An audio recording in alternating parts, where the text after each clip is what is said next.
بسم الله الرحمن الرحيم.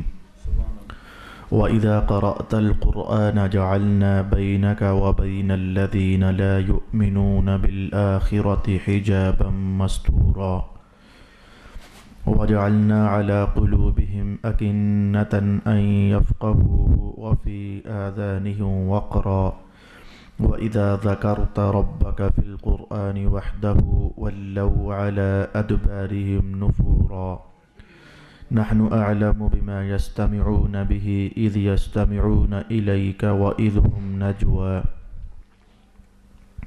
إذ يقول الظالمون إن تتبعون إلا رجلا مسحورا انظر كيف ضربوا لك الأمثال فضلوا فلا يستطيعون سبيلا صدق الله مولانا العظيم. الصلاة والسلام عليك يا سيدي يا رسول الله. الصلاة والسلام عليك يا سيدي يا حبيب الله.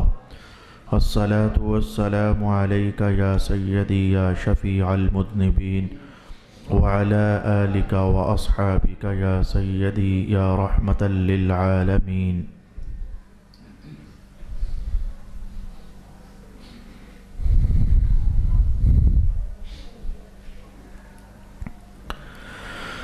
اور جب آپ قرآن کی تلاوت کرتے ہیں تو ہم آپ کے اور ان لوگوں کے درمیان پوشیدہ حجاب ڈال دیتے ہیں جو آخرت پر یقین نہیں رکھتے، اور ہم نے ان کے دلوں پر پردے ڈال دیے ہیں تاکہ وہ اسے سمجھ نہ سکیں، اور ان کے کانوں میں ڈاٹ ہے، اور جب آپ قرآن میں صرف اللہ وحدہ کا ذکر کرتے ہیں تو وہ اعراض کرتے ہوئے پیٹھ موڑ کر بھاگ جاتے ہیں۔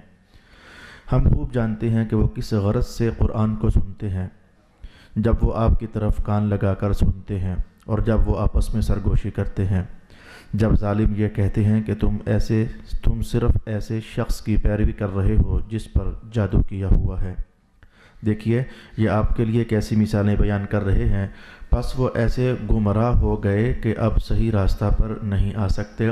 صدق اللہ مولانا العظیم۔ اللہ رب العالمین کے فضل و کرم سے آج ہم نے 3 آیات بینات کی تلاوت سماعت کی ہے۔ ان 3 آیات بینات کے اندر بنیادی طور پر 2 عنوان ہیں جو آج کی اس نشست میں آپ کی خدمت میں بیان کروں گا۔ پہلی آیت شریفہ کے اندر رسول پاک علیہ السلام کی ایک عظمت ہے اور آپ کا ایک کمال ہے جسے اللہ تعالی نے ارشاد فرمایا۔ آیت نمبر 2 میں وہی عنوان دوبارہ سے کہا گیا جو کہ گزشتہ کئی بار میں آپ کو مختلف دروس کے اندر بیان کر چکا ہوں، لہٰذا اس پر آج میں بحث نہیں کروں گا سوائے 1-2 جملوں کے۔ اور آیت نمبر 3 کے اندر رسول پاک صلی اللہ علیہ وآلہ وسلم پر تہمت لگائی تھی کافروں نے کہ آپ پر جادو کیا ہوا ہے اور آپ جادو کیے ہوئے شخص ہیں، آپ پر سحر کا اثر ہے، اس لیے اس طرح کی بہکی باتیں کرتے ہیں۔ تو حضور پر جادو ہونے کے حوالے سے چند ایک معلومات آج کی نشست میں ہم سیکھنا چاہیں گے۔ پہلی آیت ترجمہ پھر سے سن لیجئے۔ اور جب آپ قرآن پڑھتے ہیں تو ہم آپ کے اور کافروں کے درمیان ایک حجاب ڈال دیتے ہیں، وہ آپ کو دیکھ نہیں سکتے۔ آپ اس سے قبل یہ سن چکے ہو کہ سورہ ابی لہب قرآن حکیم میں جو رسول اکرم علیہ السلام کے قلب اطہر پر نازل ہوئی، تو اس کا بنیادی سبب کچھ ایسا تھا کہ رسول اللہ علیہ السلام جب ایک دن گفتگو فرماتے ہوئے کافروں کو دعوت دے رہے تھے تو ابو لہب نے ہاتھ جھٹ کر کہا تھا کہ اس لیے تم نے آج ہمیں یہاں بلایا ہے اے محمد کہ اللہ ایک ہے، ہم یہ بات سنیں۔ طنزیہ انداز میں، نفرت کے اظہار میں اس نے ہاتھ جھٹک کر کے تو رسول اللہ علیہ السلام کو یہ جملہ کہا تھا۔ اللہ تعالیٰ کو اس کی یہ حرکت اچھی نہ لگی اور فرمایا تبت یدا ابی لہب، اس کے تو ہاتھ ہی ٹوٹ جائیں، ابو لہب کے ہاتھ ٹوٹ جائیں، کیسے جھٹک کر رسول اللہ علیہ السلام کو یہ کہہ رہا ہے۔ تو جب یہ آیت نازل ہوئی لگے ہاتھوں، پھر اگلی آیت کے اندر اور اگلی آیت کے اندر ابو لہب کی جو بیوی تھی جمیل، اس کا بھی تذکرہ ہوا، وہ بھی رسول اللہ علیہ السلام کو ستانے میں بہت نمایاں کردار ادا کیا کرتی تھی۔ باقاعدہ جنگل میں جاتی اور کانٹے دار لکڑیاں اٹھا کر کے تو لے آتی، اور یہ اپنی طرف سے یہ کام وہ خود اکیلے ہی سر انجام دینا چاہتی تھی، پھر رسول اللہ علیہ السلام نے جن راہوں سے گزرنا ہوتا تو راستے میں ڈال دیا کرتی تھی۔ تو ان دونوں میاں بیوی کا ذکر قرآن حکیم کی اس ایک ہی صورت کے اندر بیان کر دیا گیا۔ جمیل کو یہ پتہ لگا کہ میرے خاوند کی مذمت کی ہے محمد نے۔ وہ قرآن کو تو نہیں مانتے تھے، وہ تو زبان رسول اللہ سے جو سنتے تو نسبت ادھر ہی کرتے، تو اس کا خیال تھا کہ محمد نے میرے خاوند کی بھی مذمت کی ہے اور میری بھی مذمت کی ہے۔ تو جہاں تک پہلے ستاتی تھی وہ تو اس کا انداز تھا ہی تھا۔ اب کہ ایسا ہوا کہ اس نے جو اس کی ہمت اور بساط میں تھا ایک بڑا پتھر جتنا اٹھا سکتی تھی اٹھایا اور رسول اللہ علیہ السلام کو تلاشتے ہوئے مکہ شریف کے حرم میں داخل ہو گئی۔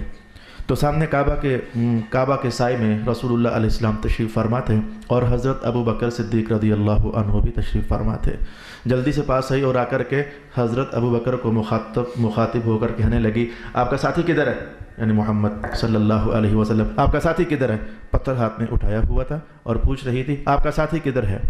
اگر آج مجھے وہ مل جائے تو میں پتھر اس پر گرا کر، تو نعوذ باللہ العزیز نقصان کا ارادہ وہ زبان سے بول رہی تھی۔ ابو بکر صدیق تھوڑی دیر حیران بھی ہوئے کہ رسول اللہ میرے ساتھ بیٹھے ہوئے ہیں تو یہ کہہ رہی ہے کہ آپ کے صاحب کدھر ہیں؟ چپ رہے، بول بال کر چلی گئی اور یہ بھی کہنے لگی میں شاعر ہوں اور میں بڑے بڑے شعر کہتی ہوں۔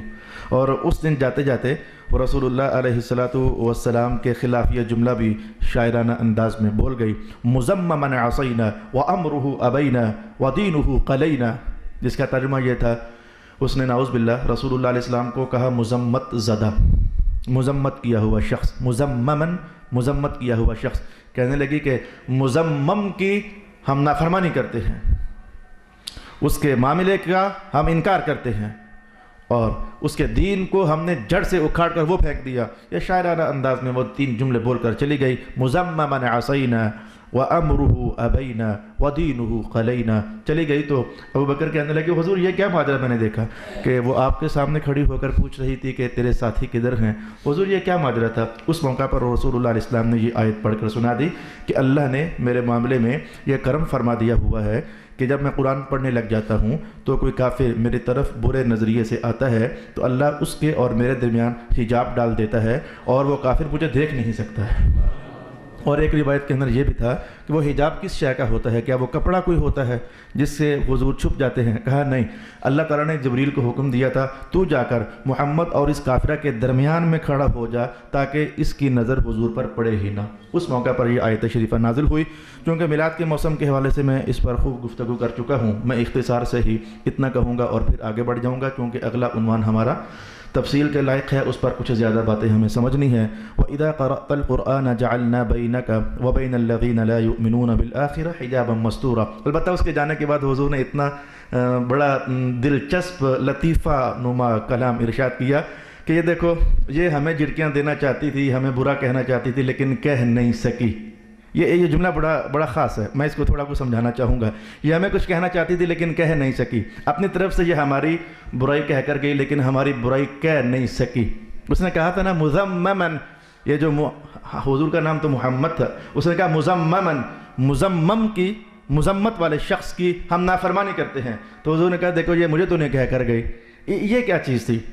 حضور نے فرمایا ہم تو محمد ہیں، وہ مزمم کو کچھ کہہ رہی تھی، ہم تو محمد ہیں، تو محمد کا معنی جس کی تعریف کی جائے۔ میں اس کو آپ کے ماحول میں جا کر کے تو سمجھانا چاہتا ہوں تاکہ آپ کو سمجھ آئے کہ وہ تو حضور کو کہہ رہی تھی لیکن حضور فرماتے یہ مجھے نہیں کہہ رہی تھی۔ یہ جملہ ہم اپنے ماحولیاتی انداز میں سمجھیں گے تو سمجھنا آسان ہو جائے گا۔ 2 بندے آپس میں تکرار کر رہے ہوں، اس طرح کی تصویریں ہمارے ماحول میں بہت ساری آپ سیکھ سکتے ہو اور دیکھ سکتے ہو۔ 2 بندے آپس میں، تو نے جھوٹ بولا میرے ساتھ؟ اور نہیں جی میں نے جھوٹ نہیں بولا۔ تو نے جھوٹ بولا؟ جی میں نے جھوٹ نہیں بولا۔ اچھا جی جھوٹے پر اللہ کی لعنت۔ یہ صاحب کہتا ہے جھوٹے پر اللہ کی لعنت۔ وہ کہتا ہے تو نے مجھ پر لعنت کی؟ کہا نہیں میں نے تجھ پر نہیں کی، میں نے تو جھوٹے پر کی۔ اگر تو جھوٹا ہے تو تجھ پر لعنت ہے، وگرنہ نہیں۔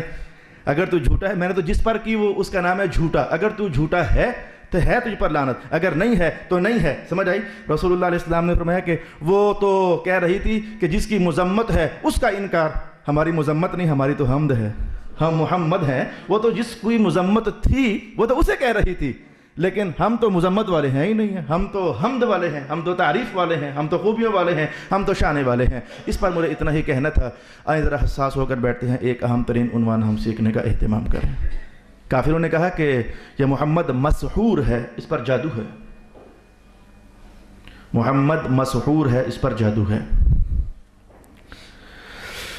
رسول اللہ علیہ السلام پر جادو کے حوالے سے جہاں تک معاملہ کافروں کا ہے وہ تو ایک غلط بیانی کر رہے تھے کہ حضور پر جادو ہے، کیونکہ حضور پر جادو نہیں تھا. یعنی وہ تو اس سینس میں کہتے تھے کہ جس پر جادو ہوتا ہے اس کا دماغ خراب ہو جاتا ہے، وہ اس طرح کی بہکی باتیں کرتا ہے جیسے کہ یہ محمد کر رہا ہے. تو یہ بہکی باتیں ہی تو ہیں کہ اتنے سارے رب نہیں ہیں، رب کوئی ایک ہی ہوتا ہے، یہ بہکی بات ہی تو ہے. تو اس سینس میں کہتے تھے کہ یہ جادو کی وجہ سے اس کا دماغ نعوذ باللہ العزیز چل گیا ہے. تو وہاں تک تو معاملہ کلیئر ہے کہ جس سینس میں، جس لحظے میں، جس وقت میں وہ بات کر رہے تھے تو اس وقت میں تو رسول اللہ علیہ السلام مسحور نہیں تھے، جادو والے نہیں تھے، ان پر جادو کیا گیا تھا، اس وقت تو ایسا نہیں تھا. تو یہ جو مشہور ہے کہ رسول اللہ علیہ السلام پر جادو ہوا، اس کی حیثیت کیا ہے؟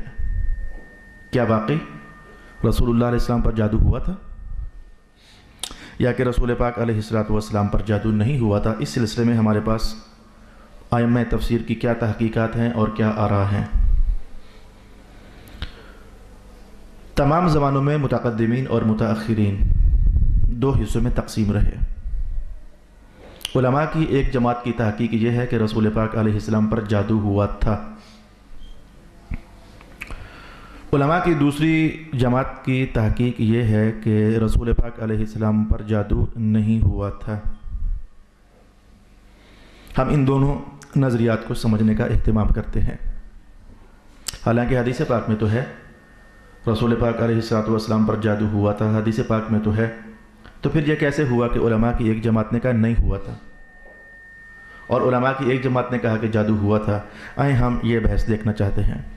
نمبر 1 پر میں نام لیتا ہوں، سارے نہیں، بطور مثال چند ایک نام لیتا ہوں جن علماء کی تحقیق یہ ہے کہ رسول پاک علیہ السلام پر جادو ہوا تھا. ان میں امام فخر الدین رازی ہیں، ان میں علامہ قرطبی مالکی ہیں، ان میں علامہ خطابی ہیں، ان میں سید محمود آلوسی ہیں، اور ان میں علامہ نووی ہیں، اور بھی بہت سارے علماء.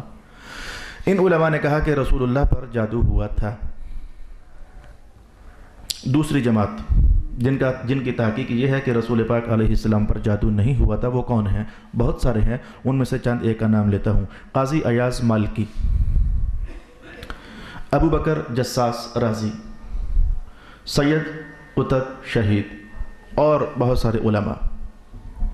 تو ایک تحقیق رسول اللہ پر جادو ہوا، پہلے میں اسے بیان کروں گا. دوسری تحقیق رسول اللہ پر جادو نہیں ہوا، پھر میں اسے بیان کروں گا. رہی بات یہ کہ فیصلہ جب اتنے اکابر نہ کر سکے، ہر ایک نے اپنی تحقیق ارشاد فرما دی، تو بھلا مجھ جیسا طالب علم فیصلہ کن مراحل میں کیسے داخل ہو سکتا ہے؟ جن علماء نے کہا کہ رسول اللہ پر جادو ہوا، آئیں ذرا ان کی دلیل سماعت کرتے ہیں. امام بخاری نے 6 مقام پر اس حدیث پاک کو نقل کیا. چونکہ آج کل اللہ تعالیٰ کے فضل سے بخاری شریف ہی ہم پڑھ رہے ہیں، اپنے طلباء کی وہ بخاری شریف جو ہے اس کا آغاز ہو چکا ہے، تو اس لیے 6 مقام پر امام بخاری نے اس حدیث کو نقل کیا. میں آپ کے سامنے پڑھنا چاہوں گا. حضرت ام المؤمنین سیدہ عائشہ رضی اللہ تعالی عنہا ارشاد فرماتی ہیں کہ رسول اللہ علیہ السلام پر جادو کیا گیا، تو پھر کیا ہوا، اس کا نتیجہ کیا نکلا؟ اتنا ضرور یاد رکھیے گا کہ یہ جو حضور پر جادو ہونے والی کہانی ہے، جب 7 ہجری میں صلح حدیبیہ ہو چکی تھی، تو اس کے بعد کا یہ ماجرا ہے. مدینہ شریف میں آئے ہوئے رسول اللہ علیہ السلام کو 7 سال لگ بھگ گزر چکے تھے، تو اس کے بعد کی یہ کہانی ہے. ہوا تھا یا نہیں ہوا تھا، یہ ساری بات اس کے بعد کی ہے. مکہ کے 52 سال یا 53 سال اس طرح کی کوئی کہانی نہیں ہے. مدینہ شریف میں مزید 7 سال کوئی اس طرح کی کہانی نہیں ہے. آپ کی حیات اقدس جو ظاہری تھی، ختم ہونے سے 2.5-3 سال قبل یہ واقعہ پیش آیا. ہوا ہے یا نہیں ہوا، دونوں حالتوں میں حضور پر جادو ہوا. سیدہ عائشہ فرماتی ہیں اس کا اثر یہ ہوا کہ رسول اللہ علیہ السلام اپنی ازواج سے مقاربت پر قادر نہ رہے.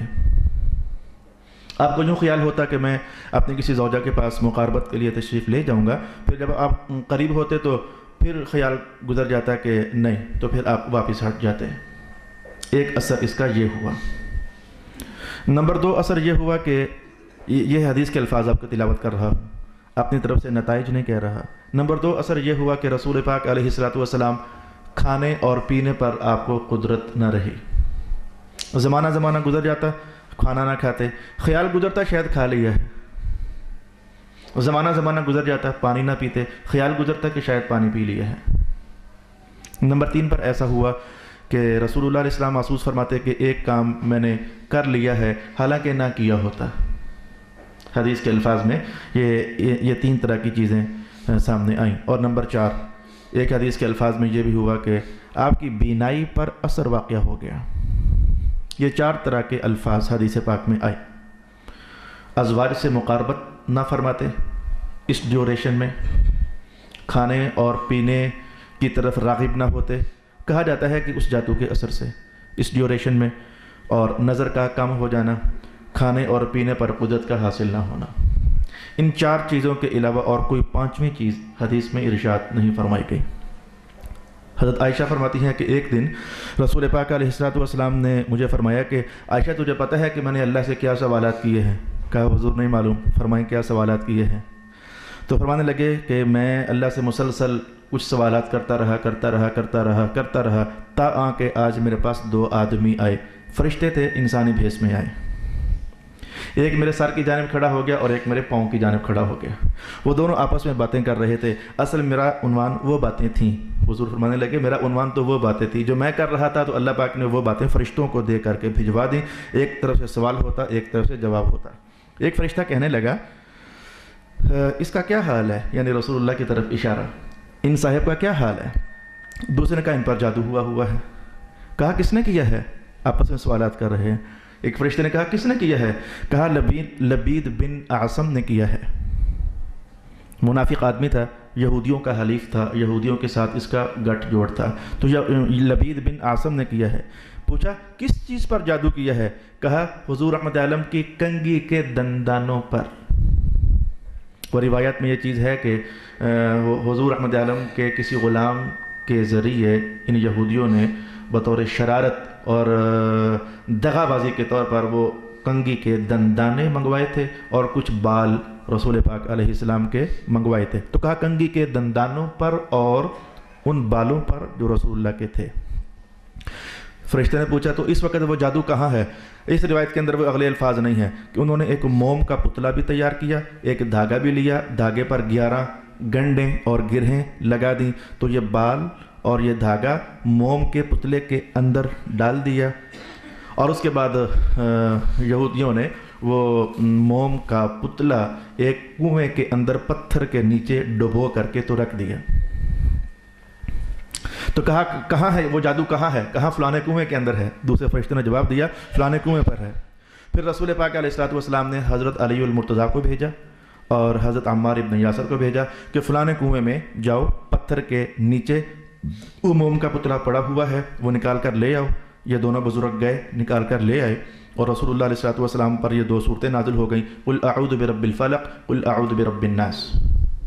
حضور رحمت عالم یہ تلاوت فرماتے چلے جا رہے تھے تو ایک گرہ خود بخود ہی کھل جاتی، پھر اور تلاوت فرماتے وہ گرہ ایک اور کھل جاتی، پھر اور تلاوت فرماتے وہ گرہ کھل جاتی، 11 کی 11 گرہیں کھل گئیں۔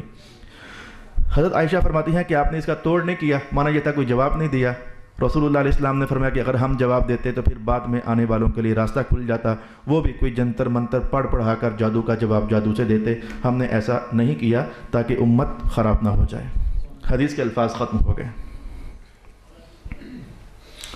تو اس حدیث میں یہ میں نے حدیث ایک کر کے آپ کے سامنے تلاوت کی، حالانکہ میں نے بہت ساری حدیثوں کو ملا کر آپ کے سامنے تلاوت کیا۔ تو جن علماء نے کہا جادو ہوا، یہ ان کی دلیل ہے۔ جن علماء نے کہا جادو نہیں ہوا، انہوں نے کہا کہ اے علماء کی جماعت، یہ یوں نہیں تھا کہ آمنے سامنے بیٹھے ہوئے ہیں، یعنی یہ علمی نظریات آپس میں ٹکراؤ کرتے رہتے ہیں۔ آپ نے کہا کہ رسول اللہ علیہ السلام پر جادو ہوا تھا، حالانکہ قرآن حکیم نے تو یہ کہا ہے لا یفلح الساحر حیث اتا، جادوگر جدھر سے بھی آئے وہ کامیاب نہیں ہوتا۔ تو قرآن تو یہ کہتا ہے کہ جادوگر کامیاب نہیں ہوتا، تو آپ نے کیسے کہہ دیا کہ رسول پاک علیہ السلام پر جادو ہوا تھا؟ اور حضور پر جادو تسلیم کر لیا جائے تو پھر ایسا ہونا شروع ہو گیا کہ ایک کام آپ نے نہیں کیا ہوتا تھا تو آپ سمجھتے تھے کہ ہم نے کیا ہے، تو نعوذ باللہ کیا حضور کی عقل پر اثر واقع ہو گیا تھا؟ تو جس کی عقل پر اثر واقع ہو جائے تو پھر کیا وہ نبوت کے لائق رہتا ہے؟ تو پھر ایسا نہ ہو کہ بہت ساری آیات، بہت سارے احکام خلط ملط ہو گئے ہوں۔ تو یہ تم نے کیسا قول کر دیا ہے کہ حضور پر جادو ہوا تھا؟ انہوں نے آگے سے جواب دیا، انہوں نے آگے سے جواب دیا کہ ہم نے جو کہا کہ جادو ہوا ہے، حدیث آپ کے سامنے ہم نے بول دی ہے، تو ماجرا یہ تھا کہ جیسے کہ رسول اللہ علیہ السلام بشری لباس میں تشریف فرما ہوئے تھے، تو بشریت کے جو تقاضے ہوتے ہیں، بشریت کے جو عوارض ہوتے ہیں، وہ رسول اللہ پر وارد ہوتے رہتے تھے، اور اس سے نبوت پر کوئی فرق نہیں پڑتا تھا. جیسے کہ رسول اللہ کا بیمار ہو جانا، جیسے کہ رسول اللہ کو زخم لگ جانا، جیسے کہ رسول اللہ علیہ السلام کو درد کا محسوس ہونا، جیسے کہ حضور رحمت عالم کا کھانا کھانا، جیسے کہ حضور رحمت عالم کا شادیاں کرنا، یہ سارے بشری لوازمات ہیں. تو جیسے یہ بشری لوازمات رسول اللہ پر وارد ہوتے تھے تو آپ کی نبوت پر کوئی اثر نہیں تھا. نبوت ایک الگ شان ہے، بشری تقاضے ایک الگ شان ہے. بھئی جیسے کہ میں آپ کے سامنے میں حافظ قرآن ہوں، تو حافظ ہونے کا معنی یہ تھوڑا ہے کہ بھوک نہیں لگتی، حافظ ہونے کا معنی یہ تھوڑا ہے کہ مجھے درد نہیں کہیں ہوتا، حافظ ہونے کا معنی یہ تھوڑا ہے کہ مجھے زخم نہیں لگتا کہیں. بھئی وہ ایک شان ہے جو اللہ کسی بھی حافظ کو دے دے. باقی زخم ہونا یہ حفظ کے تقاضوں میں سے نہیں، یہ بشریت کے تقاضوں میں سے ہے. درد کا ہونا بشریت کے تقاضوں میں سے ہے. انسانوں کو جو کچھ ہوتا رہتا ہے تو حافظوں کو بھی ہوتا رہتا ہے، اولیاء کرام کو بھی ہوتا رہتا ہے، صحابہ کو بھی ہوتا رہتا ہے، تو انبیاء کو بھی ہوتا رہتا ہے. تو ان علماء نے کہا کہ رسول اللہ علیہ السلام جیسے کہ بیمار ہوئے تو تعلیم امت کے لیے کہ اگر بیمار ہو جاؤ تو یوں کرنا. حضور رحمت عالم کو درد ہوا تو تعلیم امت کے لیے، اللہ کی طرف سے تعلیم امت کے لیے کہ اگر درد ہو تو یوں صبر کرنا. رسول اللہ نے شادیاں کی تعلیم امت کے لیے، تاکہ بھئی شادیاں کرنے کے بعد یہ احکام ہیں، میں تمہیں تعلیم دینے کے لیے ایسا کر رہا ہوں.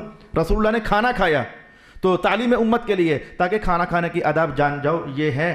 تو جیسے باقی ساری باتیں تعلیم امت کے لیے رسول اللہ نے کی ہیں، تو اللہ کی تقدیر نے چاہا کہ شیطانی اثرات، جو جادو شیطانی اثرات ہیں، تو ایک نرم درجے کی لہر رسول اللہ کے قریب سے گزارتی جائے، تاکہ تعلیم امت ہو جائے کہ دنیا کے ان پگڈنڈیوں اور پیچ و خم والے راہوں میں اس طرح کی تکالیف کا سامنا بھی کرنا پڑ جاتا ہے کبھی تعلیم امت کے لیے. اب یہ نہ سمجھنا کہ چونکہ ہم امتی ہیں رسول اللہ کے تو شیطان ہمیں تنگ نہیں کرے گا، کرے گا، حملہ کرے گا، تنگ کرے گا، خرابیاں کرے گا، دھکے دے گا تعلیم امت کے لیے. تو ایسے میں تم اللہ کے نام کی مالا جپنا، اللہ تمہاری مدد کر دے گا. تو ان علماء نے یہ ارشاد کیا. وقت چونکہ بہت کم تھا، میں نے بہت لمبی چوڑی کہانی کو چند جملوں کے اندر آپ کے سامنے کہنا چاہا، جس کا حاصل یہ نکلا جن علماء نے کہا رسول اللہ پر جادو ہوا تھا تو انہوں نے ایک حدیث پیش کر دی جسے امام بخاری نے نقل کیا، امام مسلم نے نقل کیا، اور کہا کہ ہوا کیوں تھا؟ تعلیم امت کے لیے. جیسے کہ تعلیم امت کے لیے اور بھی تو بہت کچھ ہوتا رہتا تھا. دوسرے علماء جنہوں نے فرمایا کہ رسول اللہ پر جادو نہیں ہوا تھا، ان کی لمبی چوڑی کہانی ہے، جلدی سے ہم سمجھتے ہیں. ان کی لمبی چوڑی کہانی کو میں 4 حصوں میں تقسیم کروں گا. وہ کہتے ہیں جادو نہیں ہوا. کیوں نہیں ہوا؟ اس لیے کہ رب کائنات نے کہا لا یفلح الساحر حیث اتی، جادوگر کبھی کامیاب ہوتا ہی نہیں. تو امام بخاری کی یہ روایت ٹکرا رہی ہے قرآن سے، تو حدیث جب قرآن سے ٹکرائے تو قرآن کو ترجیح ہوتی ہے، حدیث کو نہیں.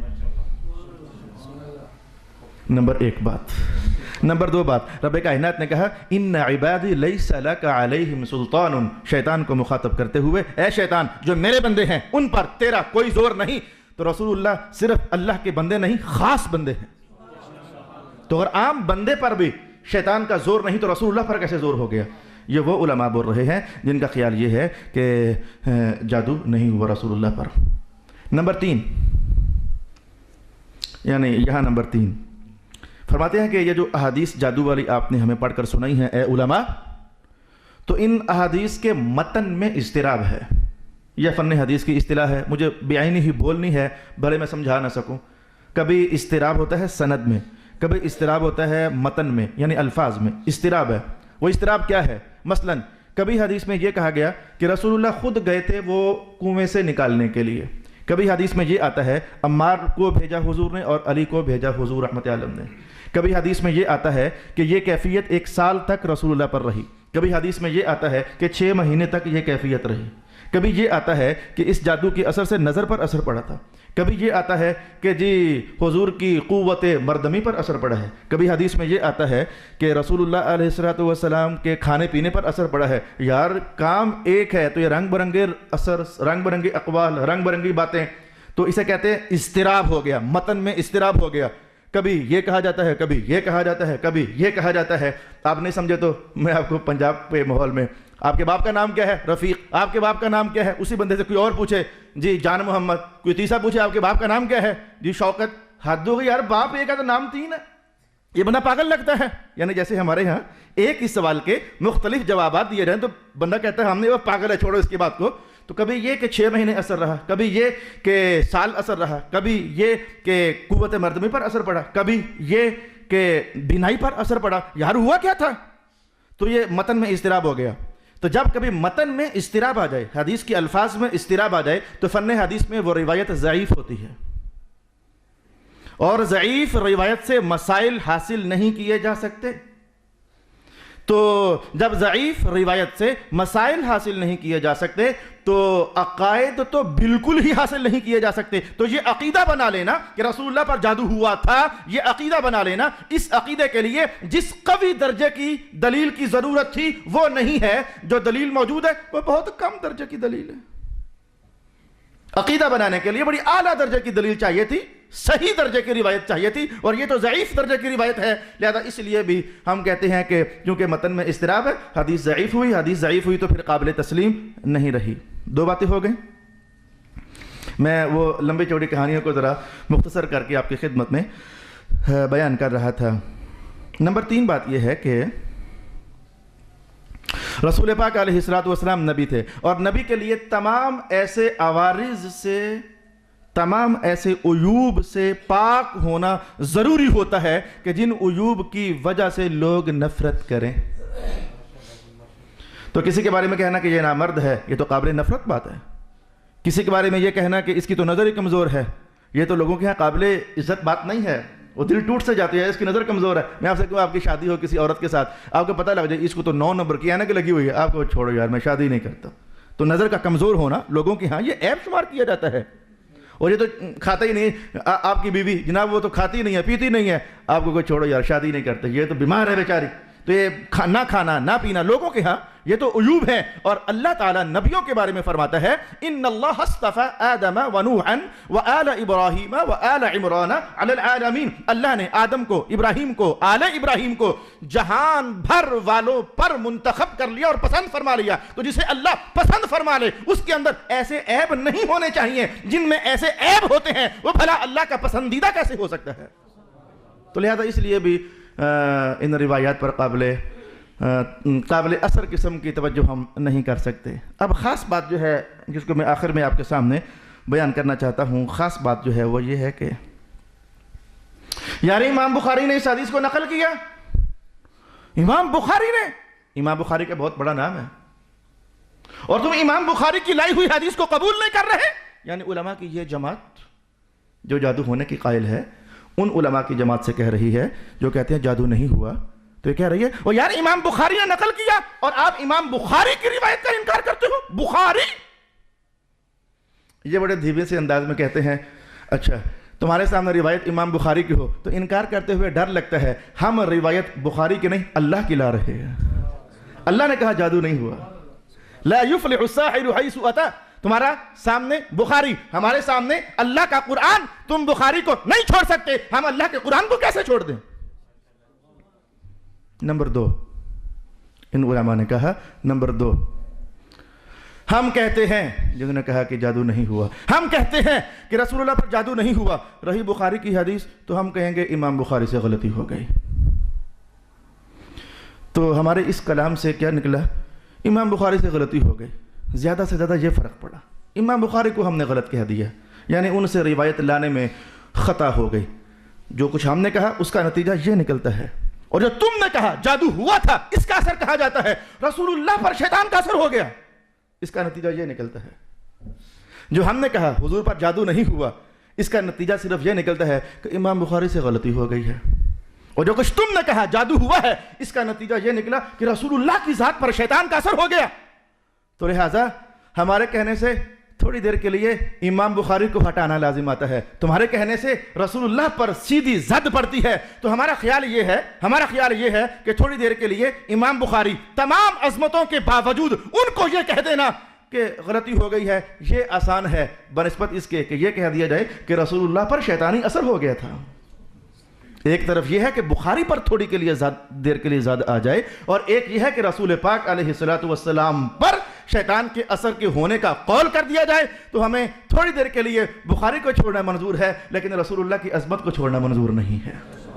ان علماء کی جماعت نے ایک قول یہ بھی ارشاد کیا۔ اور آخری بات اس نشست میں یہ کہنے لگا ہوں، یعنی اس نشست کے دائرے کے حوالے سے آخری بات، وغیرہ ڈیٹیل بہت ساری ہے، بہت لے دے ہے، بہت علمی جھگڑا ہے، تو ہیں دونوں ہی اخلاص پر مبنی۔ یہ بھی رسول اللہ کے خلاف نہیں بولنا چاہتے، کہا تعلیم امت کے لیے ایسا ہوا تھا، تو تعلیم امت کے لیے تو بہت کچھ ایسا ہوا تھا، اور یہ بھی رسول اللہ کے حق ہی میں بول رہے ہیں۔ دونوں میں سے کوئی بھی ہم نہیں کہہ سکتے کہ مخلص نہیں ہے۔ رازی بھی مخلص ہیں، قرطبی بھی مخلص ہیں، سید محمود علوسی بھی مخلص ہیں، ابو بکر جساس رازی بھی مخلص ہیں، یعنی فریقین جو ہیں وہ اپنی طرف سے اخلاص مندی ہی سے یہ تحقیقات ارشاد فرما رہے ہیں۔ تو وہ علماء جنہوں نے کہا کہ حضور پر جادو نہیں ہوا تھا، انہوں نے کہا کہ چلتے چلتے ہماری آخری بات یہ سن لو کہ تم نے کہا کہ صلح حدیبیہ کے موقع کے بعد یہ واقعہ ہوا، تو اس موقع پر یہ 2 صورتیں نازل ہوئیں۔ وہ خدا کے بندو یہ 2 صورتیں تو مکہ ہی میں نازل ہو چکی تھی، جب ابھی جادو والی کہانی ہی نہیں تھی۔ یہ 2 صورتیں تو مکی ہیں۔ جس واقعے کے متعلق کہہ رہے ہو کہ اس واقعہ کے متعلق یہ صورتیں آئیں، وہ تو ہے ہی مدینہ کا بعد کا، اور جب یہ صورتیں نازل ہو رہی ہیں وہ تو ہے ہی مکہ کی۔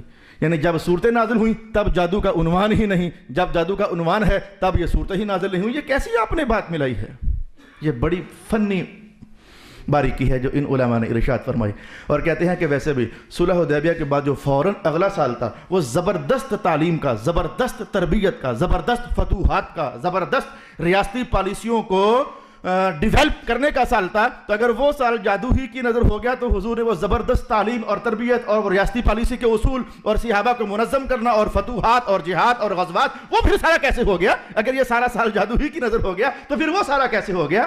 ارشاد گرامی ہوا، ان تتبعون الا رجلا مسحورا، ان تتبعون الا رجلا مسحورا، کہ یہ لوگ جو ہیں یہ تو ایک جادو کیے ہوئے شخص کی تابعداری کر رہے ہیں۔ صدق اللہ العظیم۔